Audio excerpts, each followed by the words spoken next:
Okay, the Detroit Lions have a few different holes to fill, and some of it's depth, some of it's finding the future. And when you look around the team, right, you can say, all right, where do we need help? All right, offensive line, we need depth.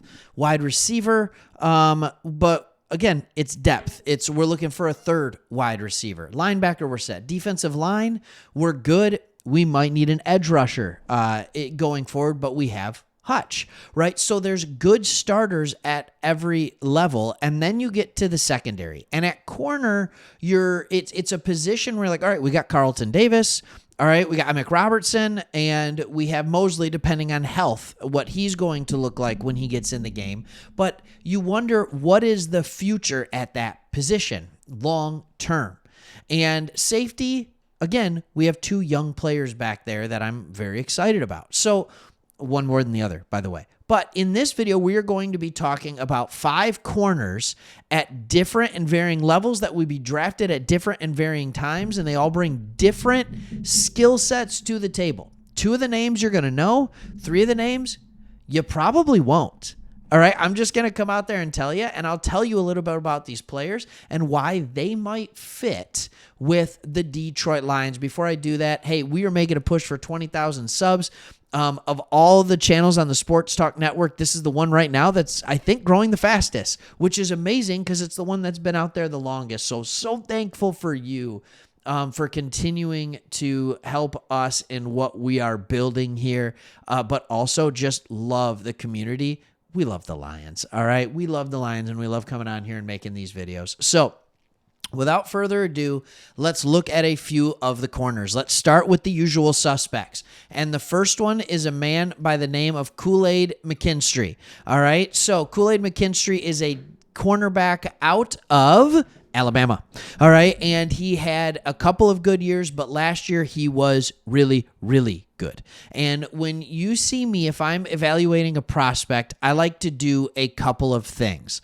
I like to hit on, there's just a few things. The PFF grade means a little bit to me, not a ton, because depending on scheme, if it's a team that plays a lot of zone, it's really hard to grade that kind of stuff. So I like looking at the man coverage grade, which is okay here, more than the zone coverage grade, and all of that kind of stuff. But I also love looking at the passer rating allowed. All right, for the most part, is passer rating allowed? Not great. I mean, for the quarterback, it's good for him. It's not good for the quarterback. So I like looking at that, and then I like looking at the RAS, which is where we have a little bit of a what's going on. He hasn't tested. All right, so he hasn't tested yet. And so that, to me, is a little bit of a red flag because it's like, what are you hiding? When you look at him on the field, he looks like a faster version of the guy we're going to talk about next, and that is Ennis Rakestraw Jr., but he didn't test. So Rakestraw is sitting here kind of in the same mold as Kool-Aid McKinstry. He's a very aggressive guy who has no problem playing against the run, but man, oh man, does he struggle in man coverage. Everybody talks about Ennis Rakestraw Jr. to the Lions. I don't see it. All right, his passer rating allowed was 97 last year. His man coverage grade is terrible. The Lions love corners who come up and play the run. I understand that. But also, we kind of figured out what the defense likes to do, which is send people, get pressure on the quarterback, and let your corners man up and make plays. Also, he does not fit the profile of an athletic corner. This is a guy that's going to remind everyone of Tease Tabor. All right, a 4.54 40-yard dash. Like, that's just okay at best.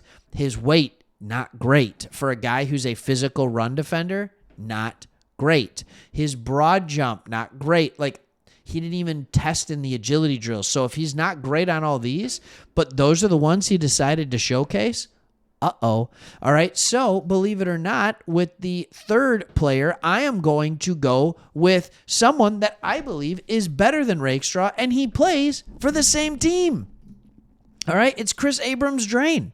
He's an inch shorter. He's 5 pounds lighter. He's significantly, well, not significantly faster, but he's faster. Look at, he has a good man coverage grade.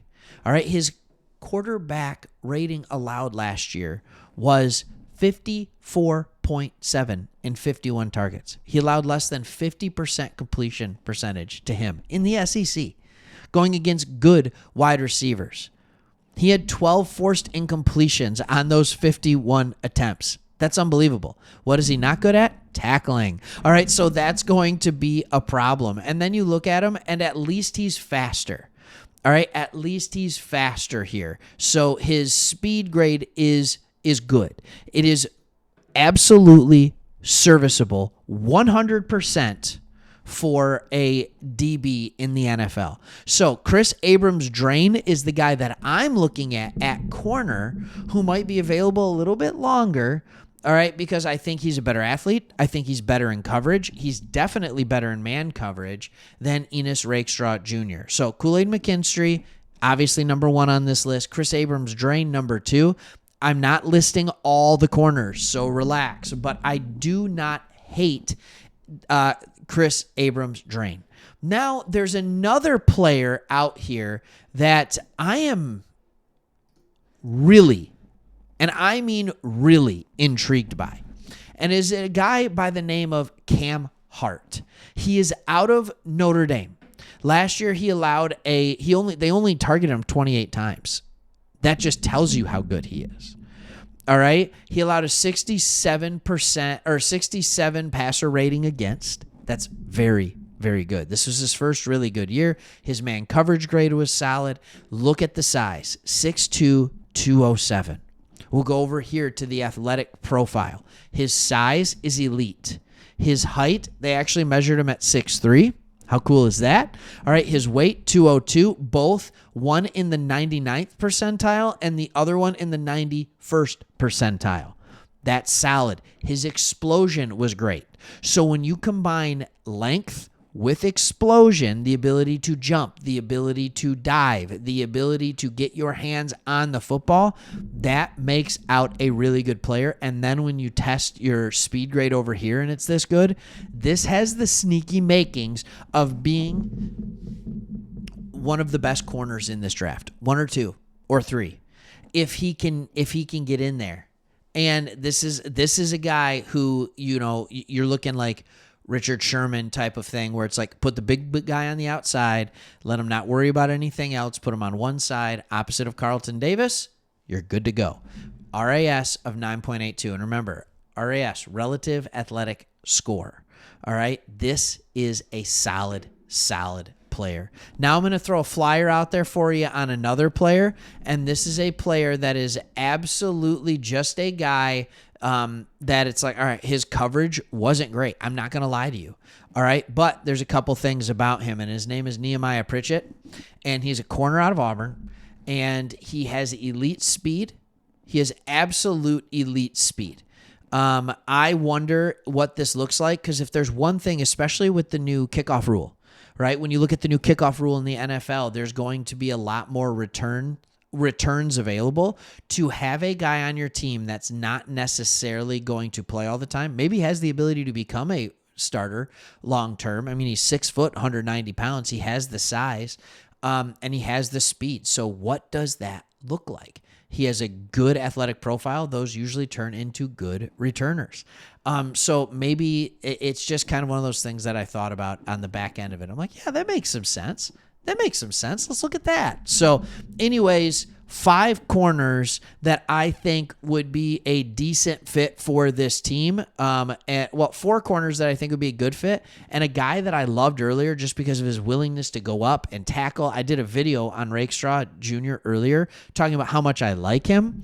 I just don't know if I can have another guy running close to 4'6" playing corner on this team. One of the biggest issues for the Detroit Lions last year was having corners that had the speed to stay with those elite wide receivers. Let's get some more athletic corners in here with some better speed, and we'll see what happens. All right, thanks so much for watching. Again, subscribe if you haven't already. If it's your first time watching, you've watched the whole video, you're still here, hit that subscribe button. All right, thanks for watching. See ya.